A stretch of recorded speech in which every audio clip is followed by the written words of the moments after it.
Everyone and welcome back. तो बेटा पिछली क्लास में हमने गॉस थ्योरम के थ्रू सबसे पहला छोटा सा डेरिवेशन देखा था जिसमें हमने फ्लक्स इलेक्ट्रिक फील्ड निकालनी सीखी थी। किसके थ्रू? एक हमने देखा था लाइन चार्ज के थ्रू, जिसमें हमने फॉर्मूला देखा lambda upon 2 pi epsilon not R. Important derivation थे तीनों ही। अब उसी में एक आगे और डेरिवेशन देखते हैं जिसमें हम जानेंगे फ्लक्स थ्रू थिन शीट, या फिर टेक्निकली हम निकालना चाह रहे हैं कि कितनी इलेक्ट्रिक फील्ड होती है एक थिन शीट की मदद से। पहली बात तो आप इसे समझिए बेटा, ये थिन शीट का मतलब क्या है? इसके पास थिकनेस नहीं है। फॉर एग्जांपल अगर मैं इस कॉपी की बात करूं तो आपको दिख रहा है इसके पास एक थिकनेस है। तो जब आप थिन शीट की बात करते हैं तो ये थिकनेस वाली जो चीज है बिल्कुल कम हो जाती है और वो आपको शीट सिर्फ एक पेपर की तरह दिखेगी। जैसे पेपर होता है, इसकी कोई थिकनेस नहीं होती, इस तरीके से है एक थिन शीट ये भी। और इसके सरफेस पे क्या है? चार्ज है, और हमें उसके थ्रू क्या निकालनी है? इलेक्ट्रिक फील्ड निकालनी है किसी भी एक डिस्टेंस पर। तो वही घिसी-पिटी चीजें करेंगे। ध्यान से देखिए, हमने क्या करा? हमने एक गॉसियन सरफेस एज्यूम करा। अब देखिए फिर से बेटा, गॉसियन सरफेस मैंने आपको पहले भी बताया था, गॉसियन सरफेस एज्यूम करने के बहुत तरीके होते हैं। आप कैसा भी, गॉसियन सरफेस एक इमेजिनरी सरफेस है। हमें एक ऐसा सरफेस चाहिए जिसकी मदद से हम चार्जेस को क्या कर सके? एनक्लोज कर सके। और इसीलिए मैं यहाँ पर एक सिलिंड्रिकल, जो मैंने यहाँ पर गॉसियन सरफेस का इस्तेमाल करा है, जो यहाँ पर मैं गॉसियन सरफेस का इस्तेमाल कर रहा हूँ, ये वाला, ये मैं कैसा इस्तेमाल कर रहा हूँ? सिलिंड्रिकल। अब सिलिंड्रिकल गॉसियन सरफेस का इस्तेमाल क्यों कर रहे हैं? देखिए बेटा, स्फेरिकल के अंदर अगर हम इसको एनक्लोज कर लेते हैं तो पहली बात तो हम जो शीट्स मान रहे हैं ना, शीट्स जो है वो इनफाइनाइट है। तो पहली बात तो अगर आप ये सोचो कि मैं कोई ऐसा गॉसियन सरफेस एज्यूम कर लूं कि सर इसके अंदर मैं इस बॉडी को पूरी को एनक्लोज कर सकता हूं, तो वो मुझे पता नहीं है, क्योंकि बॉडी को आपने इनफाइनाइट माना हुआ। इनफाइनाइट मतलब इसकी जो लेंथ है या फिर इसकी जो लंबाई है वो इनफाइनाइट है, तो कोई भी बॉडी इसको एनक्लोज नहीं कर सकती।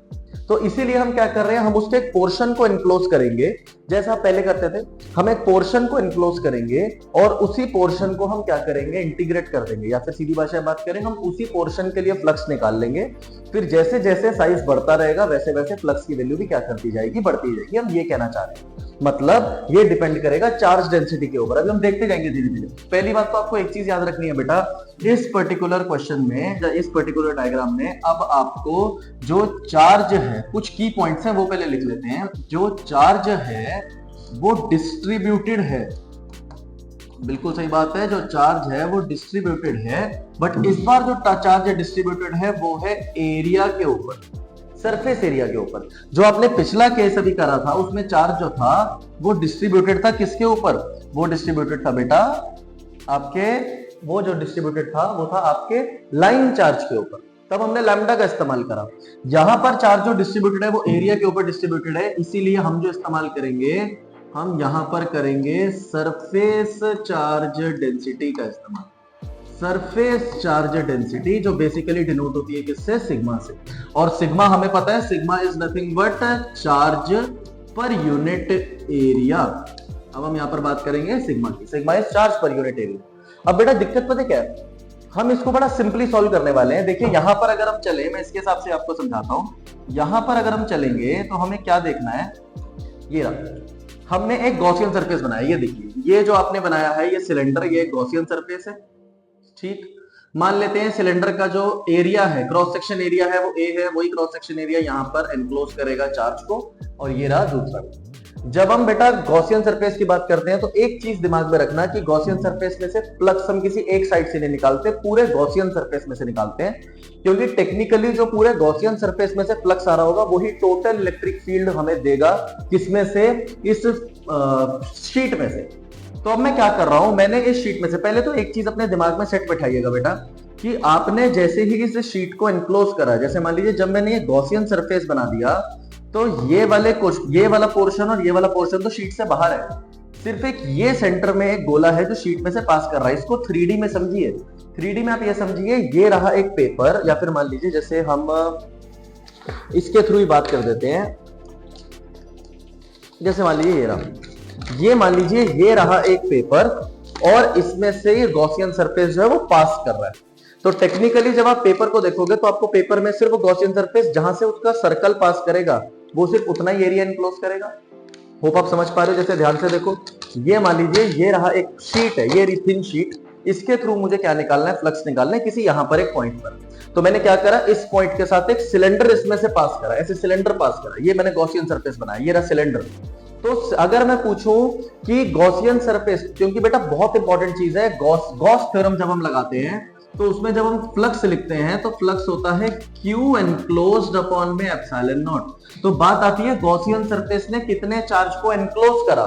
तो गॉसियन सरफेस ने कितने चार्ज को एनक्लोज करा, जितना उसमें से क्या करा गॉसियन सरफेस पास करा। फॉर एग्जांपल अगर आपने इतना सिलेंडर बनाया तो वो सिलेंडर जब पास करेगा तो वो इतने गोले के अंदर जितना भी चार्ज आएगा वो उसे एनक्लोज करेगा। बाहर जो सारा चार्ज है उसे उसने एनक्लोज नहीं करा, उसने सिर्फ इसे एनक्लोज करा।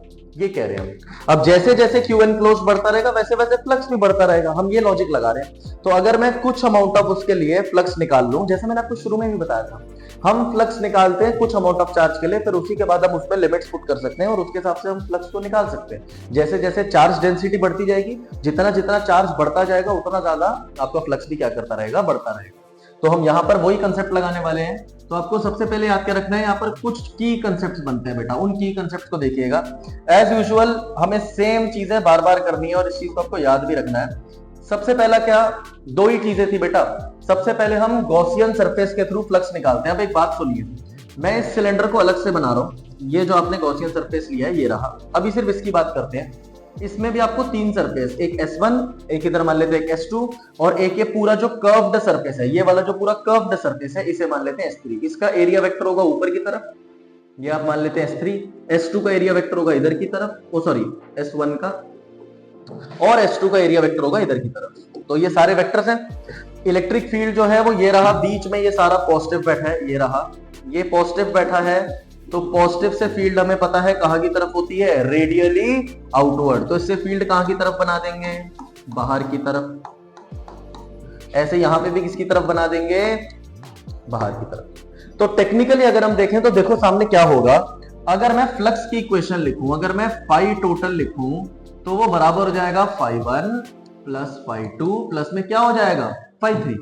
φ1 मान लेते हैं कौन से वाले से, S1 वाले से। बेटा ध्यान से देखिए, एरिया वेक्टर और इलेक्ट्रिक फील्ड आपस में कैसे निकल रहे हैं। एरिया वेक्टर भी ऐसा जा रहा है, इलेक्ट्रिक फील्ड भी ऐसे जा रही है, आपस में पैरेलल है। तो φ1 के लिए जो इलेक्ट्रिक फील्ड वेक्टर है वो पैरेलल हो गया S1 के एरिया वेक्टर के। ऐसे ही φ2 की बात करें, ये रहा, इसमें भी इलेक्ट्रिक फील्ड और एरिया वेक्टर जो है वो कैसे हैं, आपस में parallel. Electric field is parallel to S2। जब हम बात करेंगे S3 की, इलेक्ट्रिक फील्ड जा रही है इधर की तरफ, एरिया वेक्टर जा रहा है ऊपर की तरफ। जैसे कि इसे मान लीजिए, ये देखिए, मान लीजिए ये रहा एक सिलेंडर गॉसियन सरफेस। अगर हम इसकी गॉसियन सरफेस की बात करेंगे, ये रहा S1 या उसके हिसाब से देखिए, सॉरी ये रहा S2, इधर की तरफ से जा रहा है S1, और ये जो ये वाला सारा सरफेस है इसका एरिया वेक्टर कहां जाएगा, ऊपर। बट इलेक्ट्रिक फील्ड कहां की तरफ है, इधर की तरफ। एरिया वेक्टर कहां की तरफ है, ऊपर की तरफ। कितने का एंगल हो गया दोनों के बीच में, 90 डिग्री का। यही चीज अपने को समझनी है यार, सिंपल है, ज्यादा कुछ मुश्किल नहीं है। तो φ3 की बात करेंगे तो इसमें आपको क्या दिखेगा, electric field is perpendicular to कौन सा वेक्टर, S3 वेक्टर। अब हम इसके लिए बेटा जब डिराइव करेंगे तो आपको क्या याद रखना है, फॉर्मूला फ्लक्स का हमें पता है। हम इसे ऐसे लिख सकते हैं, phi total is equals to E dot ds कौन सा थीटा, cos थीटा या ds1 plus E dot ds2, और इसमें कौन आ जाएगा, cos theta plus E dot ds3, और इसमें भी कौन आ जाएगा, cos थीटा। अब देखिए बेटा, जो जो पैरेलल वाले हैं वो तो एग्जिस्ट करेंगे, परपेंडिकुलर वाला क्या हो जाएगा, नहीं सॉरी, जो पैरेलल वाले हैं उसमें फर्क आ जाएगा। कैसे याद रखते हैं, cos थीटा की अगर हम बात करें, अगर दोनों के बीच में एंगल 0 है तो cos 0 होता है 1 और cos 90 डिग्री होता है क्या, 0। तो वही कंसेप्ट यहां लगाएंगे, तो 90 डिग्री इस वाले में, तो ये वाली वैल्यू क्या हो जाएगी, 0। ये वाली दोनों वैल्यूज क्या हो जाएंगी, E इंटू ds का एरिया हमने क्या माना है, ध्यान से देखिए बेटा। गॉसियन सरफेस का जो एरिया है उसको मैंने पहले a मान रखा है, जूम कर रखा है। तो ये वाला एरिया, ये वाला एरिया और ये वाला एरिया तीनों सेम होंगे, तो ये इसको E इंटू ए लिख देते हैं, E डॉट ए, प्लस में एक और हो जाएगा E डॉट ए, और ये वाला तो क्या हो गया, 0। तो टेक्निकली जो तुम्हारा फाई टोटल है वो बराबर आ रहा है 2EA के। ये हो गई आपकी कौन सी इक्वेशन, फर्स्ट इक्वेशन। अब हम बात करते हैं दूसरा। हमेशा हम दो ही चीजें करते थे, इसके बाद हम किसको लगाते थे, इसके बाद हम लगाते थे गॉस लॉ को। पहला स्टेप हमारा यही था जब भी हम डेरिवेशन कर रहे थे। दूसरा स्टेप हमारा क्या था, हम किसको लगा रहे थे, गॉस लॉ को। तो अब यहां पे लिखेंगे यूजिंग कौन सी थ्योरम, गॉस थ्योरम। अब गॉस थ्योरम को बेटा जब हम इस्तेमाल करेंगे तो गॉस थ्योरम का फॉर्मूला हमारा क्या होता है, गॉस थ्योरम हमें कहती है that the net flux is equals to 1 upon E not times the Q enclosed. जो फ्लक्स है वो 1 upon epsilon not times charge enclosed के आता है। और अगर ऐसा होगा तो यहां पर हमें पहली बात हमें क्या निकालना पड़ेगा, Q एनक्लोज्ड। Q एनक्लोज्ड कहां से निकालेंगे बेटा, यहां से। अब यहां पर ना एक और छोटा सा लॉजिक है जो बच्चों को गड़बड़ देता है कि हमने यहां पर जब sigma is equal to Q upon area डालेंगे तो हम एरिया गॉसियन सरफेस का ही इस्तेमाल करेंगे। जो ये गॉसियन सरफेस का एरिया ना ए, इसे इस्तेमाल करेंगे। मैंने आपको अभी ये चीज इसीलिए पहले क्लियर कर दी बेटा, गॉसियन सरफेस, गॉस थ्योरम लगाते हुए हम ये देखते हैं कि कितना चार्ज एनक्लोज्ड है। तो गॉस का एरिया, गॉसियन सरफेस का जो एरिया शीट में से पास कर रहा है वो यही तो है। और इसके अंदर ये जो आपने बनाया ना, ये इसके अंदर जो चार्ज एनक्लोज्ड है हमारे लिए, तो उसी की वजह से क्या आ रहा होगा, फ्लक्स आ रहा होगा। आपको ये समझना है। और आप ये मत कहना कि सर जब हमने ये निकाला, बेटा यहां पर भी जो हमने इस्तेमाल करा है, यहां पर भी हमने यही एरिया तो करा है। ये वाला एरिया देखिए, ये रहा ए और ये रहा ए। तो टेक्निकली हम यहां पर भी फ्लक्स जो निकाल रहे हैं वो सिर्फ गॉसियन सरफेस वाले एरिया से निकाल रहे हैं, पूरी शीट पे से अभी हम नहीं निकाल रहे। तो आप इसी को समझिएगा। यहां पर जब मैं फाई को पुट करूंगा तो ये आपके पास आ जाएगा 1/ε0 टाइम्स क्यू एनक्लोज्ड, यहां से निकाल लेंगे सिग्मा इंटू ए। तो ये क्या हो जाएगा, सिग्मा इंटू ए। ये आपकी कौन सी इक्वेशन बन गई, सेकंड। फर्स्ट और सेकंड को कंपेयर करेंगे तो आपके पास क्या बन जाएगा, 2EA this is equals to 1/ε0 times of sigma into A. A से ए कैंसिल हो जाएगा। यहां से हमारा इलेक्ट्रिक फील्ड का एक फाइनल फॉर्मूला बनेगा सिग्मा अपॉन 2ε0। Very important. यहां से ना एक बहुत इंपॉर्टेंट स्टेटमेंट बेटा पास हुई है, और वो स्टेटमेंट क्या है कि electric field due to an infinite sheet is independent of the distance. मतलब मैं ये कहना चाह रहा हूं, अगर इस शीट पर, जैसे मान लीजिए ये रहा एक पेपर, और अगर इस पेपर पर, इस शीट पर चार्ज है, तो अगर मैं इसके नियर बाय कोई पॉइंट को देखूंगा तो electric field is independent of distance. यहां देखो, यहां देखो, यहां देखो, इलेक्ट्रिक फील्ड सारी जगह क्या रहेगी, सेम रहेगी। अब बच्चों के दिमाग को ना ये हजम नहीं होती चीजें कि ऐसे कैसे हो सकता है सर, इलेक्ट्रिक फील्ड तो डिस्टेंस डिपेंडेंट फैक्टर है। बेटा बिल्कुल ठीक बात है। ये शीट इनफाइनाइट मान रखी है, बहुत बड़ी शीट है। बहुत बड़ी शीट के अगर बहुत पास मैं किसी पॉइंट को रखूंगा तो बेटा इलेक्ट्रिक फील्ड की इंटेंसिटी ऑलमोस्ट यूनिफॉर्म महसूस होती है। हम ये नहीं कह रहे वेरी नहीं कर रही, वो वेरी करेगी। अब अगर मैंने यहां पर एक शीट रखी हुई है और उसकी वजह से मैं किसी दूर जगह जाके किसी पॉइंट पर एक पॉइंट रखूं और वहां पर इलेक्ट्रिक फील्ड कहूंगा, वहां पर इलेक्ट्रिक फील्ड कम होगी। उसके लिए डिपेंडेंसी वही आर और आर स्क्वायर वाली जाती है, बट वो चीज आपके सिलेबस में नहीं। आपको सिर्फ क्या याद रखना है कि जो एक शीट है, ये शीट इनफाइनाइट मानी जा रही है, इसके सरफेस पे बहुत ज्यादा चार्ज है, जिसकी वजह से इसके नियर बाय जो इलेक्ट्रिक फील्ड की इंटेंसिटी है वो ऑलमोस्ट यूनिफॉर्म हो जाती है। तो अगर मैं कोई पॉइंट यहां मार्क करूं, यहां मार्क करूं, यहां मार्क करूं, यहां मार्क करूं, तो उन सारे पॉइंट्स पर जो इलेक्ट्रिक फील्ड है वो ऑलमोस्ट कैसी है, महसूस होती है, सिमिलर। इसीलिए हम कह देते हैं, जो फॉर्मूला ड्राइव हुआ है, that the electric field is independent of the distance. तो E is equals to sigma upon 2ε0 एक अकेली शीट से है। ध्यान से समझिएगा, एक अकेली शीट से है। ये चीज आपको याद रखनी है। इसी में अब थोड़े बहुत आगे और कॉम्प्लिकेशंस बनते हैं। कॉम्प्लिकेशंस क्या, कुछ केसेस बनते हैं।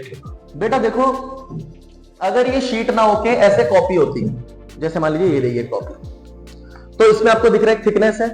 मान लेते हैं इस सरफेस पे भी चार्ज है, मान लेते हैं इस सरफेस पे भी चार्ज है। अब अगर दोनों सरफेसेस पे चार्ज है तो उस टाइम पर ये दोनों सरफेसेस को हम इंडिविजुअली शीट की तरह ट्रीट करते हैं। ध्यान से सुनिएगा, अगर आपसे बोला जाए एक कंडक्टिंग स्लैब है जिसके सरफेस पर जो है वो दोनों तरफ चार्ज है। फॉर एग्जांपल अगर मैं इसको कुछ ऐसा बना दूं,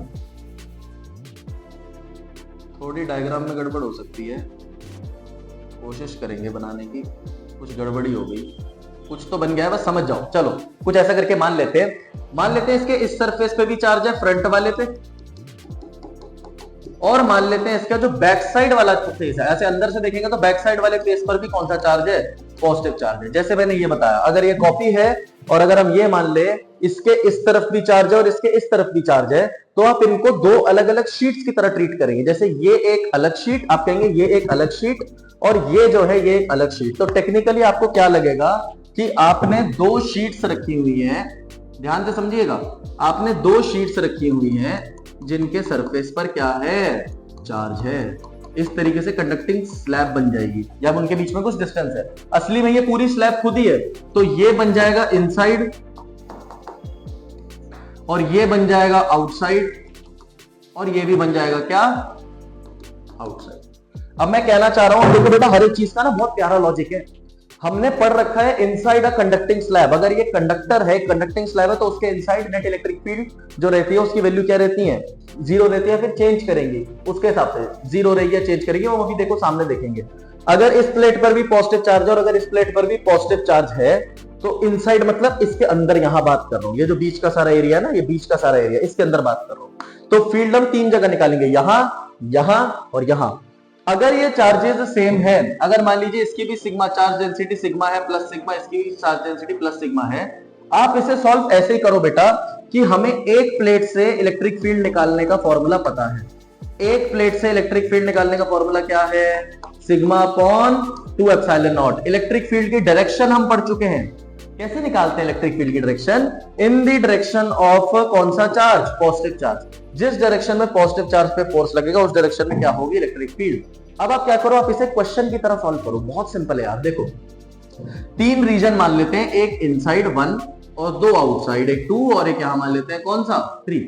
तो जब हम इसमें वैल्यूज पुट करेंगे, तो अगर मैं बात करता हूं इन फर्स्ट रीजन, ये जो पहला रीजन है इसमें बात करें, दो है, एक तो ये है और एक ये है। कैसे चेक करना है, पहले रीजन में ना एक छोटा सा पॉजिटिव टेस्ट चार्ज रख दो, चुनना सा क्यू नॉट, ये रहा, इतना प्यारा सा, ये प्लस क्यू नॉट जो आपने चार्ज रखा है, इस पर इस प्लेट की वजह से अलग इलेक्ट्रिक फील्ड निकालिए, इस प्लेट की वजह से अलग इलेक्ट्रिक फील्ड निकालिए, नेट निकाल के सॉल्व कर दो।